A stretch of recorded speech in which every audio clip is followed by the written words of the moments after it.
मुख्यमंत्री नीतीश कुमार का एक सपना है कि बिहार के किसी भी कोने से कहीं से भी किसी को अगर पटना आना हो तो 5 घंटे से ज्यादा का वक्त नहीं लगना चाहिए। लेकिन सच्चाई यह है कि 50 किलोमीटर चलने में 4 घंटे लग जाते हैं, तो पटना में पहुंचने के लिए किसी को भी बिहार के किसी भी कोने से कितने घंटे लगेंगे आपको उसका अंदाजा लग जाएगा। लेकिन आज की जो खबर है वो थोड़ी सी इससे अलग है। उत्तर से दक्षिणी बिहार आने में जो जाम का झाम झेलना पड़ता था वो अब नहीं झेलना पड़ेगा और महज 15 मिनट की यात्रा रह जाएगी, ऐसा सरकार का दावा है। और नितिन गडकरी जी का दावा है कि 2024 तक बिहार में सड़कों का ऐसा जाल बिछाएंगे कि यहाँ की सड़कें अमेरिका की सड़कों के बराबर बढ़िया हो जाएंगी। वैसे नितिन गडकरी जी कहीं भी खड़े होकर के ऐसी सब बातें बोल देते हैं कि हम जो सड़कें हैं उनको अमेरिका के बराबर की बना देंगे, लेकिन बिहार के लिए अमेरिका वगैरह वाली बातें तनिक छोटी लगती हैं, क्योंकि हमारे यहाँ लालू जी ने बड़ा पहले वादा कर दिया था कि हेमा मालिनी के गाल जैसी सड़क बना देंगे। बयान जो था बड़ा विवादित था, लेकिन सड़कों में गड्ढे या गड्ढों में सड़क ढूंढने वाली जनता के लिए वो किसी गंभीर आश्वासन से कम नहीं था। लेकिन सड़कें जो हैं वो हमेशा एक मुद्दा रही हैं और ऐसे ही रहेंगी, एक बनती है तो दूसरी बिगड़ जाती है और ये सरकार के सतत कार्यक्रम का एक हिस्सा लगता है। लेकिन आज जो कुछ हुआ नितिन गडकरी और नीतीश कुमार की मौजूदगी में वो दिलचस्प भविष्य दिखाता है। आइए जानते हैं आज कितने हजार करोड़ की परियोजनाओं का लोकार्पण हुआ, किन चीजों का संकल्प रखा गया और साथ ही साथ केंद्र और राज्य में एक ही पार्टी की या एक ही विचारधारा वाली सरकारें होना क्यों जरूरी है वो आज दिखाई दिया।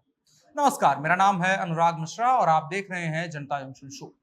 तो आज 1800 करोड़ की लागत से बने गंगा सेतु पुल की दूसरी लेन के साथ साथ 13,500 करोड़ की अलग अलग परियोजनाओं का, सड़क निर्माण की परियोजनाओं का लोकार्पण किया गया। इस कार्यक्रम में मुख्यमंत्री नीतीश कुमार और सड़क परिवहन मंत्री नितिन गडकरी मौजूद रहे और इसके बाद दावा किया जा रहा है कि आम लोगों को न जाम की परेशानी होगी न ही रफ्तार की, रफ्तार बढ़ जाएगी और जाम घट जाएंगे।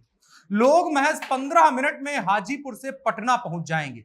कुछ समय पहले ही गांधी सेतु को लेकर के ऐसी बातें होने लगी थी और हालत ऐसी हो गई थी कि ये कभी भी टूट सकता है, लेकिन देश में एक दावा किया जा रहा है कि ये देश में ऐसा पहली बार हुआ है कि ऊपरी हिस्से को हटा करके किसी पुल को सुपर स्ट्रक्चर में बदल दिया गया है और ऐसा गांधी सेतु पर हुआ है। इसके पहले साल 2020 में गांधी सेतु के पश्चिमी लेन को भी इसी तरह बदला गया था और यह बड़ा इनोवेटिव काम माना गया था। दोनों लेनों का अब काम पूरा हो गया है और अब पूरी तरह से गांधी सेतु के बारे में कहा जा रहा है कि नए लुक के साथ ये सड़क जो है ये तैयार हो चुकी है, ये पुल जो है तैयार हो चुका है। अब अप और डाउन दोनों लेन चालू हो गया है और कहा जा रहा है कि जो दूरी है हाजीपुर और पटना के बीच में वो महज 15 मिनट की रह जाएगी। ये दावा किया जा रहा है। ट्रैवल करके भी लोग देखेंगे और बताएंगे इस पर रिव्यूज कि क्या असलियत में ऐसी स्थिति है कि महज 15 मिनट की दूरी हाजीपुर टू पटना की रह गई है। इसके अलावा इस बैठक में बेगूसराय शहर में 256 करोड़ रुपए की लागत से 4 किलोमीटर की 4 लेन एलिवेटेड रोड बनने की बात की गई है। कायम नगर से आरा शहर तक 98 करोड़ रुपए की लागत से 9 किलोमीटर 4 लेन सड़क का निर्माण होने की बात की गई है। जयनगर बाईपास को डबल लेन में कन्वर्ट किए जाने की बात की गई है। उमगांव से भेजा तक का 1614 करोड़ रुपए की लागत से 89 किलोमीटर की डबल लेन सड़क बनाने की भी बात की गई है। इसमें पेव्ड शोल्डर भी शामिल है जो सड़क को थोड़ा अच्छा बनाएंगे।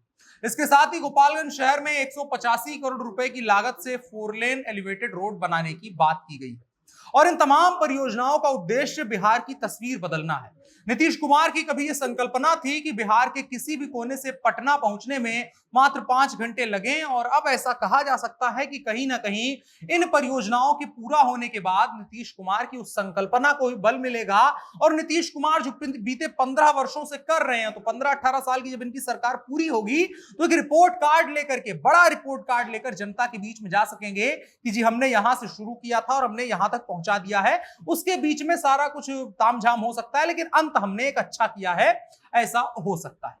ये तमाम बातें जो हैं ये आंकड़ों के जरिए की जा सकती हैं, रुपयों के जरिए की जा सकती हैं, लेकिन इसका एक और पक्ष है जो हमें देखने की जरूरत है। उस पर बात करना एक खास मकसद रहा है क्योंकि उसके बारे में बात बहुत कम की जाती है। बात यह है कि केंद्र और राज्य में एक ही सरकार, एक जैसी सरकार, एक पार्टी की सरकार, एक सोच वाली सरकार होने का फायदा क्या होता है।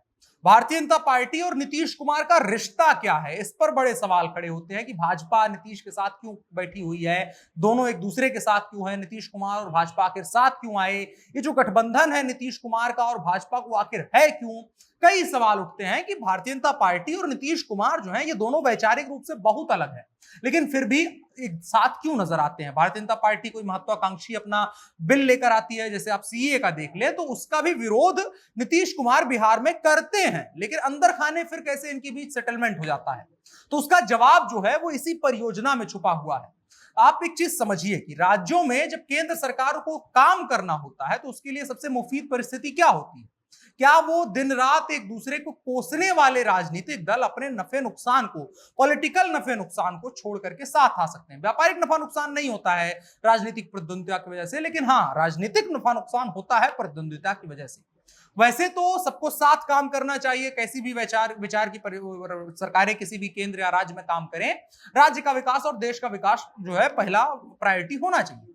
लेकिन फिर भी ऐसा होता है कि दोनों पार्टियां लड़ जाती हैं। वर्तमान की राजनीतिक परिस्थिति देखें तो उसमें हर किसी के दिमाग में एक डर है, जिसको शॉर्ट फॉर्म में आजकल फोमो कहा जाता है, फियर ऑफ मिसिंग आउट। मतलब ये होता है कि अगर राज्य में हम किसी केंद्र सरकार के व्यक्ति को यहां आने देंगे और उसको फ्री हैंड दे देंगे, काम करने देंगे, तो हमारी राजनीति को वो खा जाएगा। अगर भाजपा साथ में आ जाएगी तो हमारी राजनीति में वो बड़ा हाथ मार लेगी। ये आपको अभी साउथ में देखने को मिला होगा। साउथ में जब नरेंद्र मोदी गए थे तो वहां नेताओं से मुलाकात में इस चीज का बड़ा खास ख्याल कई नेताओं ने रखा कि उनके साथ मुलाकात ना हो। कई नेता तो छोड़ करके किसी और कार्यक्रम में चले गए कि नरेंद्र मोदी से उनका फेस ऑफ ना हो जाए। तो इसकी वजह क्या है? तो ये समस्या हमने आपको ऊपर बताई कि दोनों लोग एक दूसरे से कतरा रहे होते हैं, कहते हैं हमारी राजनीतिक जमीन खा जाएंगे आकर के। लेकिन बिहार में थोड़ा सा अलग है। नीतीश कुमार निसंदेह रूप से बिहार के सबसे ज्यादा सपने देखने वाले नेताओं में से एक है। उनके लगभग भाषणों को देखेंगे और उसका थोड़ा सा एनालाइज करेंगे आप, तो पाएंगे कि वो एक सपना बेच रहे होते हैं। जहां बाकी राजनीतिक दलों की रैलियों की जो चिंता होती है तो वहां जातीय समीकरण और तमाम चीजें साधी बोधी जाती है, लेकिन नीतीश कुमार का बोलना थोड़ा सा अलग होता है। वो एक बेहतर बिहार की संकल्पना को मूल में रखते हैं। एक परिवार की तरीके से वो बात करते हुए आपको नजर आएंगे बिहार को लेकर के बाकी नेताओं से। भारतीय जनता पार्टी भी अपनी सरकार के होने का निशान छोड़ना चाहती है और नीतीश कुमार भी यही चाहते हैं। नीतीश कुमार भी चाहते हैं कि जो हमारा टेन्योर रहा है इसका लंबे वक्त तक एक रोल मॉडल के तौर पर पेश किया जाए कि नीतीश कुमार इतने वर्षों तक बिहार में मुख्यमंत्री रहे, कहां से कहां लाकर बिहार को खड़ा कर दिया। यही आप भारतीय जनता पार्टी का सोल मोटो भी देखेंगे। भारतीय जनता पार्टी जब बात करती है तमाम पार्टियों की अपना सरकार चलाने की, तो इसी बात की बात करती है कि हमने जहां से शुरू किया था, हमने देश को जहां छोड़ा है या हम जहां छोड़ेंगे वो एक बदला हुआ हिंदुस्तान होगा, और नीतीश कुमार यही बिहार में चाहते हैं। दोनों की जो महत्वाकांक्षा है वो इनको साथ लेकर आती है। दोनों चाहते हैं कि जनता इनको एक और नेता या राजनीतिक पार्टी की तरह ना माने, बल्कि ये अपने काम के जरिए छाप छोड़कर जनता के बीच में जाना चाहते हैं और एक महीन सी लाइन खींचना चाहते हैं जो इनको अन्य राजनीतिक दलों से अलग करती है। तमाम अन्य राजनीतिक वजहें जिन पर हम अक्सर बातें करते हैं, उनके साथ साथ ये एक बहुत बड़ी वजह है इनके साथ होने की, जिस पर चर्चा बहुत कम होती है, लेकिन ये चीज समझने वाली है। अब इस राज्य और केंद्र के कॉम्बिनेशन वाला जो हमने तर्क दिया है, उसका सहयोग करने के लिए हम आपको एक उदाहरण देते हैं। राज्य और केंद्र दो अथॉरिटी होते हैं सड़कों के लिए या किसी भी मामले में। एनएचएआई केंद्र का अथॉरिटी है और राज्य पथ निर्माण विभाग राज्य सरकार का होता है। जब भी सड़कों को लेकर बात होती है, इंफ्रास्ट्रक्चर को लेकर बात होती है, टूटने और मरम्मत होने को लेकर बात होती है, बाढ़ में कौन सी सड़क भर गई, कहां पर लोग नहीं आ जा पा रहे हैं, जब इसको लेकर बात होने लगती है तो दोनों ये जो विभाग हैं, एनएचएआई और राज्य पथ निर्माण विभाग, ये दोनों लड़ने लगते हैं। कहते हैं कि ये राज्य की जिम्मेदारी है तो ये केंद्र की जिम्मेदारी है, एनएचएआई की जिम्मेदारी है, राज्य पथ निर्माण की जिम्मेदारी है। अब क्या ऐसा है कि ये विभाग लड़ रहे हैं? विभाग में जो अफसर होते हैं वो इधर से उधर आते जाते रहते हैं। ये अफसरों की जाति दुश्मनी नहीं है। ये देखने में ऐसा लग सकता है कि विभाग लड़ रहे हैं, लेकिन उसके पीछे केंद्र और राज्य के मंत्रालय होते हैं। अगर दोनों मंत्रालयों के बीच कोऑर्डिनेशन है तो काम ठीक चलता है, नहीं तो इस तरह की समस्या आप कई राज्यों में देख पाएंगे। और आपको बहुत साधारण अध्ययन करना है कि आप भारतीय जनता पार्टी शासित राज्यों को देख लीजिए और जहां पर भारतीय जनता पार्टी का शासन नहीं है वहां पर आप देखेंगे तो एक लड़ाई देखने को मिलेगी। अभी आप पंजाब में देख लीजिए, पंजाब में नई नई सरकार बनी है भगवंत मान की, वहां पर ये रिफ्ट जो है पहले दिन से शुरू हो गया कि भगवंत मान ने कुछ चुनावी वादे किए और उसके बाद उनको पूरा करने के लिए वो कह रहे हैं केंद्र सरकार से हमको पैसा चाहिए।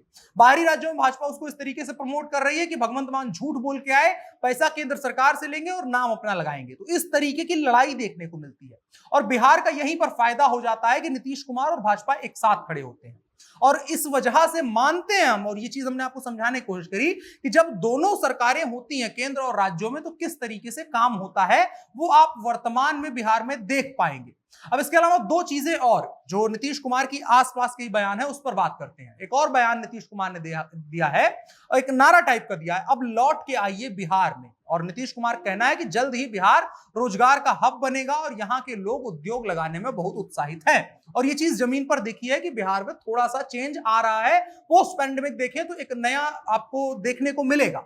इसके अलावा एक और बात है, शहनवाज हुसैन के बारे में थोड़ी सी बात करना चाहेंगे। शहनवाज हुसैन को जब बिहार से निकाल करके केंद्र में भेजा गया था तो माना गया था कि उनका एक तरीके से डिमोशन कर दिया गया है, केंद्र में भेज करके बिहार की राजनीति से उनको बाहर कर दिया गया। लेकिन आज की तारीख में अगर आप शहनवाज हुसैन का थोड़ा सा करीब से देखेंगे तो आज शहनवाज हुसैन किसी भी केंद्रीय मंत्री से मजबूत नेता के तौर पर स्थापित हुए हैं और बिहार में वो एक मजबूत नेता के तौर पर स्थापित हो रहे हैं। उसकी वजह यह है कि कोऑर्डिनेशन से काम हो रहा है। शहनवाज हुसैन को बिहार की सरकार के साथ काम करने का अनुभव है, बिहार के मंत्रियों के साथ काम करने का अनुभव है और अब जब वो केंद्र में जाते हैं और यहां पर नया नया रोजगार और तमाम चीजों को लेकर काम करते हैं तो वो एक अलग तरीके का कॉम्बिनेशन बनता है जिसका फायदा साफ तौर पर बिहार को मिलता है। हमने आपको यही समझाने की कोशिश करी कि किस तरीके से जब केंद्र और राज्य की सरकारें एक रूप होती हैं, एक तरीके से सोचती हैं, तो वहां जाकर के जो रिजल्ट मिलता है वो फाइनली जनता के पास जाता है, जनता के हित में जाता है। आप अक्सर देखेंगे, एक छोटे लेवल पे आप उदाहरण देख लीजिए कि जिले में जब एक सीमा होती है जहां पर जिले पे यहाँ कोई अगर मर्डर हो जाए तो दोनों जिले की पुलिस जो होती है वो उस मामले को निपटाने से पहले इस बात पर लड़ने पे बैठ जाती हैं कि किसकी सीमा में हत्या हुई है। तो इस तरीके से आप समझ सकते हैं कि राज्य और केंद्र का कोऑर्डिनेशन कितना जरूरी होता है, जिसका नतीजा बिहार को आज की तारीख में देखने को मिला है कि 13,500 करोड़ का इन्वेस्टमेंट की बात नितिन गडकरी करके गए हैं। शहनवाज हुसैन लगातार इसको लेकर बात कर रहे हैं। ये चीज हमने आपको समझाने की कोशिश करी। बकाया सड़कों को लेकर कितना काम होता है और जो बातें की गई हैं वो धरातल पर कैसी दिखती है, आने वाले दिनों में इसका भी रिव्यू हमको देखने को मिलेगा, उस पर भी बात करने की कोशिश करेंगे। आज की बड़ी खबर में इतना ही। अब बढ़ चलते हैं कार्यक्रम के अगले हिस्से की तरफ, जो है इन शॉर्ट। पैगंबर मोहम्मद पर कथित टिप्पणी के आरोपों में निलंबित हुई भारतीय जनता पार्टी की नेता नुपुर शर्मा के समर्थन में कई लोगों के विदेशों से बयान आए हैं। नुपुर शर्मा के समर्थन में एक बयान नीदरलैंड के सांसद गेर्ट विल्वर्ट्स ने दिया है जो अब सुर्खियां बटोर रहा है। विल्वर्ट्स नीदरलैंड की पार्टी ऑफ फ्रीडम के नेता भी हैं। विल्वर्ट्स ने कहा कि यह बहुत हास्यास्पद है कि अरब और इस्लामिक देश भारतीय नेता नुपुर शर्मा के पैगंबर के बारे में सच बताने पर भड़के हुए हैं। आखिर भारत इस बात पर क्यों माफी मांगे। इसके अलावा एक और खबर, धर्म स्थल कानून 1991 विशेष प्रावधान की संवैधानिक वैधता को चुनौती देते हुए आज सुप्रीम कोर्ट में एक और याचिका दायर की गई। याचिका में इसके कुछ प्रावधानों को चुनौती देते हुए कहा गया है कि इससे धर्मनिरपेक्षता के सिद्धांतों का उल्लंघन होता है। यह याचिका एक सेवानिवृत्त सैन्य अधिकारी अनिल कबोत्रा ने दायर की है।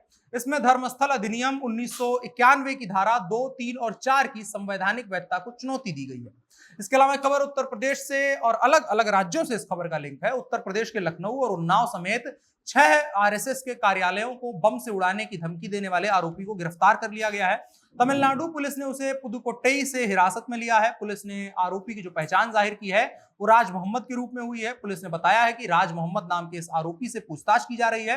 इसी बीच यूपी एटीएस की टीम भी तमिलनाडु पहुंच गई है। इसके अलावा एक और खबर, विश्व स्वास्थ्य संगठन अप्रैल से ही कोरोना वायरस के सबसे संक्रामक ओमिक्रॉन स्ट्रेन के 2 सब वेरिएंट BA.4 और BA.5 की निगरानी कर रहा है। ये दोनों ओरिजिनल BA.1 ओमिक्रॉन वेरिएंट के सब वेरिएंट हैं। कोविड स्ट्रेन पर नजर रखने वाले सरकारी समूह INSA-CoG ने 22 मई को भारत में इन सब वेरिएंट के होने की पुष्टि की है, जिसको अब बढ़ने का अंदेशा भी किया जा रहा है। इन शॉर्ट्स में इतना ही। अब बढ़ चलते हैं कार्यक्रम के अगले हिस्से की तरफ, जो है आज का कानून। राजनेताओं के खिलाफ लंबित मामलों को लेकर राजस्थान उच्च न्यायालय अब काफी व्यस्त लग रहा है। राजस्थान उच्च न्यायालय ने प्रदेश के सभी जिला न्यायालयों से सभी पूर्व और वर्तमान सांसद विधायकों के खिलाफ दर्ज आपराधिक मामलों की सूची मांगी है। राजस्थान उच्च न्यायालय ने सभी जिला और सत्र न्यायाधीशों को इस संबंध में पत्र लिखा है। जानकारी के हिसाब से बताएं तो भारतीय जनता पार्टी के नेता हैं अश्विनी कुमार उपाध्याय। उन्होंने सुप्रीम कोर्ट में एक याचिका दाखिल की थी। सुप्रीम कोर्ट में अश्विनी कुमार उपाध्याय की याचिका पर सुनवाई हुई और सुप्रीम कोर्ट ने देश के सभी उच्च न्यायालय से सांसद विधायकों के खिलाफ दर्ज आपराधिक मामलों के संबंध में जानकारी मांगी थी और इसी को लेकर राजस्थान उच्च न्यायालय को भी इस संबंध में निर्देश दिया गया था कि सुप्रीम कोर्ट को जानकारी दीजिए। और अब राजस्थान उच्च न्यायालय के रजिस्ट्रार जनरल सूर्य प्रकाश कांकड़ ने प्रदेश के सभी जिला और सत्र न्यायाधीशों को पत्र लिखकर निर्धारित फॉर्मेट में जानकारी उपलब्ध करवाने के लिए कहा है। राजस्थान उच्च न्यायालय की ओर से साफ कहा गया है कि प्रदेश के वर्तमान सांसद विधायक के साथ ही पूर्व सांसद और पूर्व विधायकों के खिलाफ आपराधिक मामलों की जानकारी दी जाए। ये एक तरीके से राजनेताओं पर अंकुश लगाने की कोशिश हो सकती है।